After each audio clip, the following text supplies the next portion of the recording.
ප්‍රණීති මොකද මගේ ගෑවෙන්න කරන්නේ? මට මේ නෙක්ස්ට් එකේ නෝනට පොඩ්ඩක් කතා කරන්න පුළුවන්ද? මේ අක්කු කතා කරලා ඉවරනට පස්සේ මට පොඩි හදිස්සියකට මට එයාට කතා කරන්න ඕනේ. මාත්‍යා සමුසර ඕල් මාතද? නෝන නෑ. මං කිව්වනේ මේ හදිස්සියක් මාත්‍යා මේ මිනිස්සු මේ අවස කවුද මේ මාව නවත්තන්න? ප්‍රණීති දොර අරින්න. මාත්‍යා මම ඔබට කියන්නේ යකෝ මේ වගේ කසාද කරන්නේ. ඊයේ අපවට සීනනේ මම යාගේ හස්බන්ඩ්.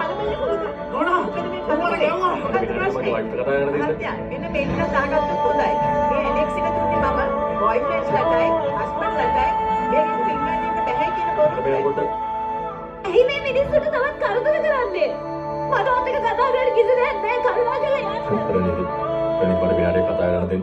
ඔය කිව්වම උසාවියේදී ආයෙත් මම මොන ගහයිද කියලා? ප්‍රණීති මට ඔතක කතා කරන්න ඕනේ නැහැ දැන්. ප්‍රණීති මට එක විනාඩියක්වත් එක්ක කතා කරන්න දෙන්න.